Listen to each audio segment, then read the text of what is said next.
Thank you. Senator Lara. Thank you. I'm also proud to support this measure. I think, we're in a critical time where these centers are, it's do or die for them, quite honestly. And the need to diversify the services and the role that they play in our community is essential. And when I talk about diversify, I don't just talk about, obviously, ethnically, but I think generationally. We have to do more to attract our younger veterans into these clubs, into these associations, to ensure that we continue the rich tradition that these centers have provided our country and our state.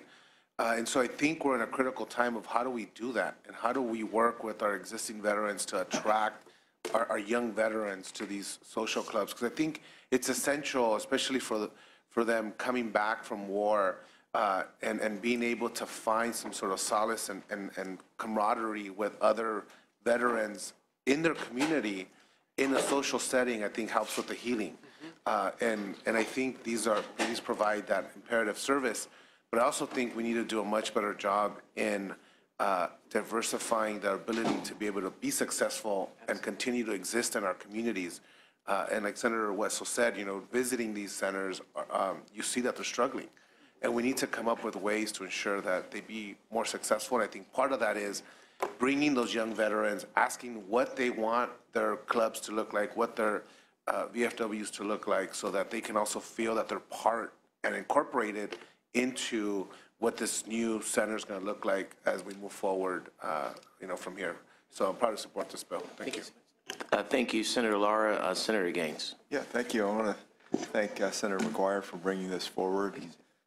I think it's a good bill, and it's going to provide a lot of financial assistance for our veterans. And I want to thank the opponent for coming forward too and stating his opinion. We need to be careful that hopefully there's alternatives, so you don't always have to have a beer or a glass of wine. You can always have a Coke or ice water or whatever. Absolutely.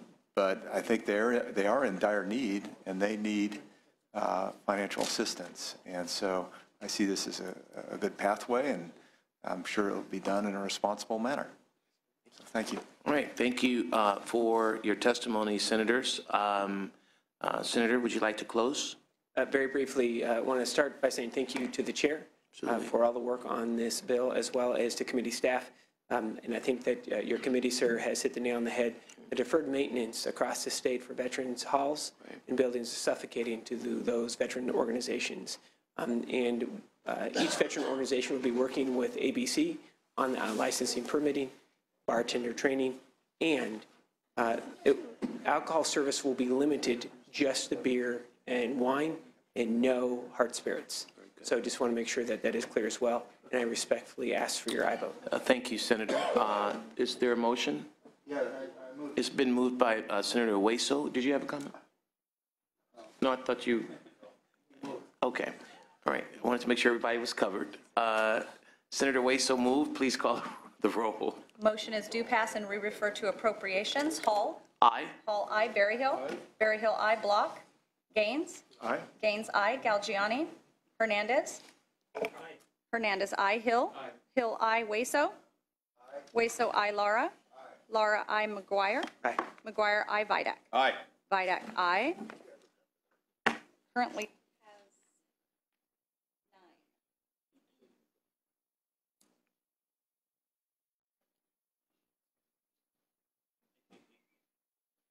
9. Okay. Senator Nielsen has arrived. Come on up, Senator. I might remind the chair that there is support on both sides of the aisle on this bill. So noted. Senator Nielsen, the vice chair, has noted that this is a support bill. And I think he's mentioning that for there to be a sense of lesser discussion, absolutely. Mr. Chairman. I suppose that's what the vice chair. It's a very good bill, and it will help the constituents that we represent with their frustrations getting through the morass. I'd love to tell you a story, but I'm going to do that in person. I would ask favorable consideration and a due pass recommendation.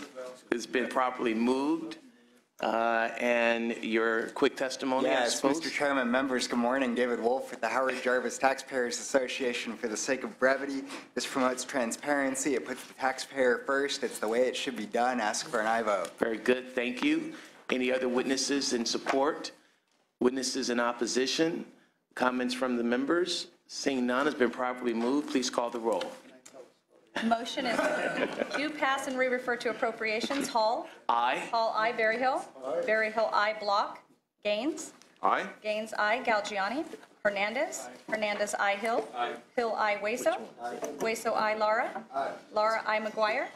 McGuire, aye. Vidak. Aye. Vidak, aye. Currently has 9. Has 9, and that bill's out. We'll keep it open, though. Thank you, All Mr. right? Chairman. Thank you.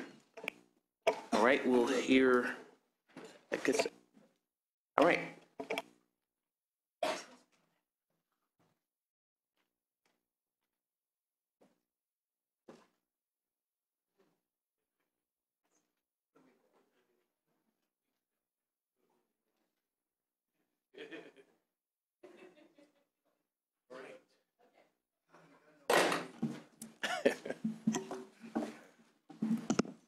Please proceed. All right. Members, SB 549, Mr. Chair and members, would allow professional sports franchises to operate game day 50/50 charitable raffles to benefit local charities. 50/50 charitable raffles are raffles in which 50% of the proceeds go towards the prize and 50% goes to a local charity designated by the team. Results of 50/50 charitable raffles in over 29 states have been tremendous. Unfortunately, California law requires that at least 90% of the proceeds of a charitable raffle go to a charity and only 10% can be used for the prize. Limiting the size of the prize to only 10% has hindered the overall result of charitable raffles and made them less attractive for participants. SB 549 provides an opportunity for fans who attend professional sporting events to voluntarily participate in a raffle, directly benefiting charities in our local communities. SB 549 does not change the underlying protections in current law. Furthermore, the bill requires charitable organizations that conduct 50/50 raffles to register, report, and be regulated by the California Department of Justice. I'm committed as this bill moves forward to continue strengthening regulatory oversight of 50/50 raffles and to ensure that they are performed in a safe and responsible manner. I respectfully ask for your aye vote. We have several witnesses from the Sacramento Kings, Veterans Group, Development Director of TLCS, and the San Jose Sharks and many others here to testify in favor of this very much needed legislation to help nonprofit organizations provide services in the most vulnerable communities. Witnesses in support? Yes, thank you. Thank you, Chair, and thank you, members of the committee, for hearing this today. We'll try to be brief, knowing that many of you have to head out. My name is Scott Moak. I'm the Executive Director of the Sacramento Kings Foundation. Honored to represent here today many of my professional sports colleagues around the state. Major League Baseball, National Basketball Association, obviously, MLS, USL from the soccer world, NHL here today, and NFL as well. So well represented. We're Sacramento Kings, thrilled to support SB 549. A little bit about the Kings Foundation. Our mantra is to do good, to impact the world, and to make the region proud. And we feel like these 50/50s will give us the chance to do even more of that with allowing to raise in-game fan-generated new money to do more good and to make broader reach and more impact. We give out mini grants. We do cash and in-kind donations to organizations around the region, volunteerism, capital projects.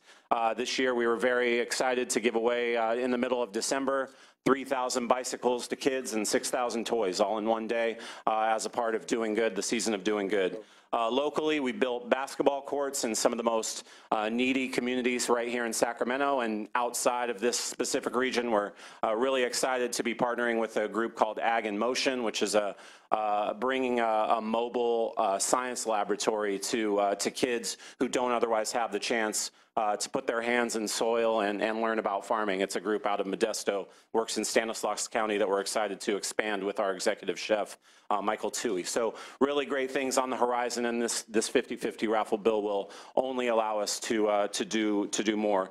2,000 hours of volunteerism, in addition to $1 million in giving and almost 1,000 charities that we touch, the Sacramento Kings touch during the course of a given year. So we will only be able to do more with the opportunity to conduct these raffles. So thank you very much for hearing.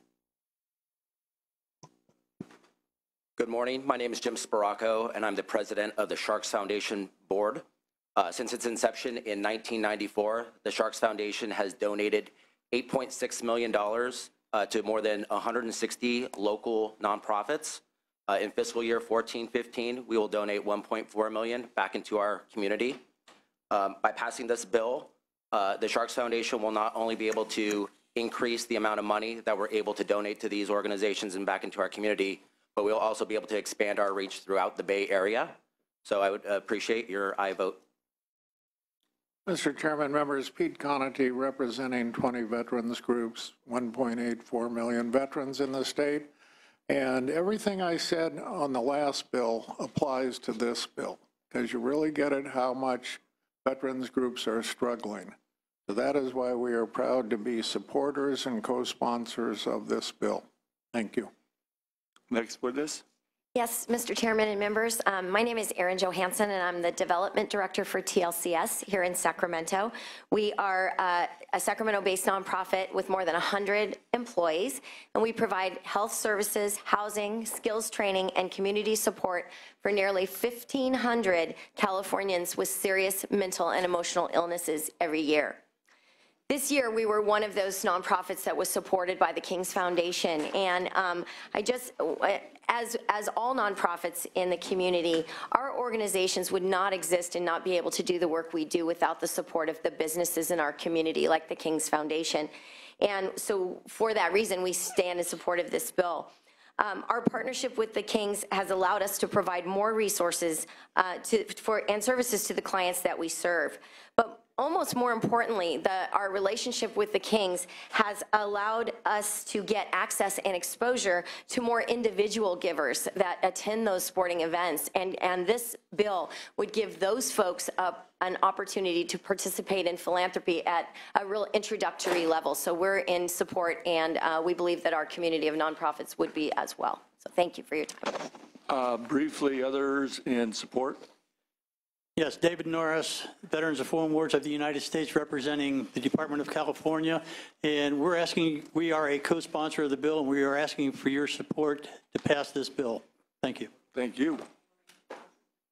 Lorraine Ploss, American Veterans State Legislative Chair. We support this. John Harper again with American Legion. We strongly support this bill. Thank you. Andrew Governor on behalf of the San Francisco Giants, Los Angeles Dodgers, Oakland A's, San Diego Padres, Los Angeles Angels, and the San Francisco 49ers in support of the bill.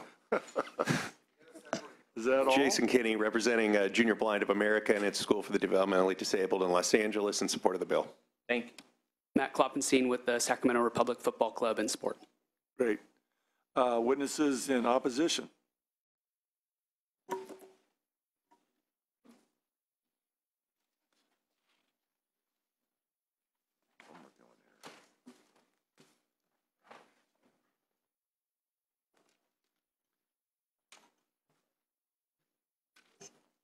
Good morning, Mr. Chair, members of the committee. I'm Reverend James Butler, for the Executive Director of the California Coalition Against Gambling Expansion. Thank you for this opportunity to express some concerns regarding SB 549. First, as a United Methodist minister for nearly 39 years, I have a keen appreciation for the work done by charitable nonprofits in California. Second, I am aware of the challenges to resource funding, especially in difficult economic times.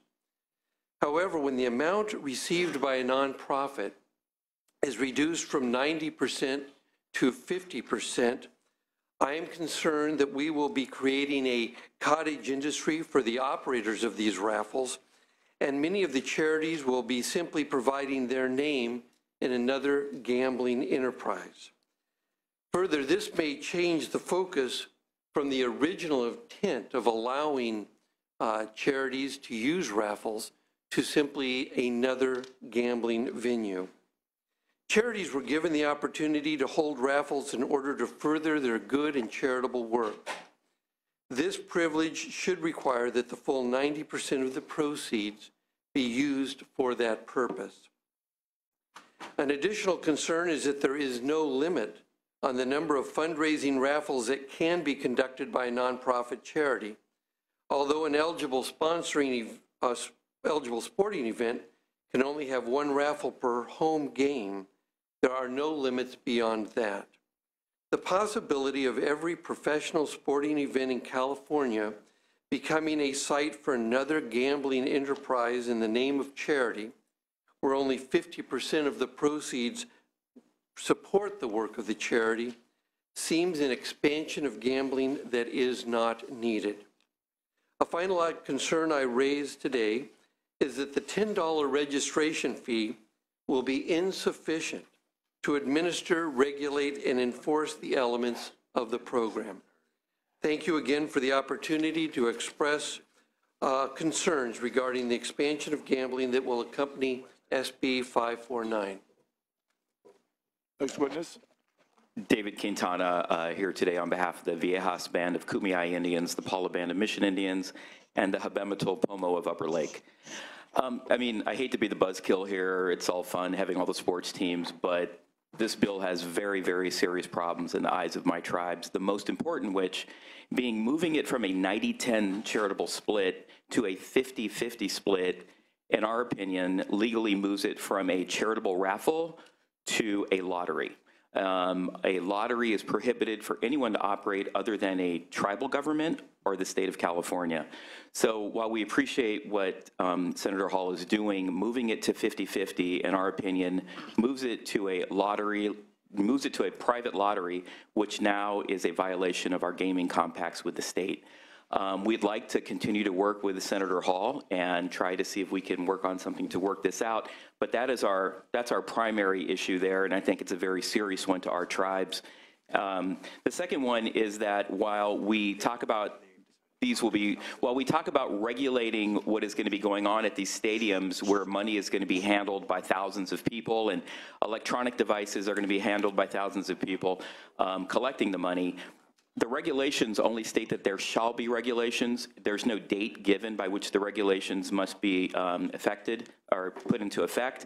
And it's also not clear that the gaming cannot start until after the regulations have been written. We would advise that as the bill moves forward, one, a date certain must be put in there for the regulations, and secondly, it should be made very clear that this gaming at these stadiums cannot go into effect until after those regulations have been into effect, so that we can all have a chance to weigh in with the Department of Justice with our concerns. I have a lot more here, but I can cut it off and discuss it with the author as the bill moves forward as we go to appropriations.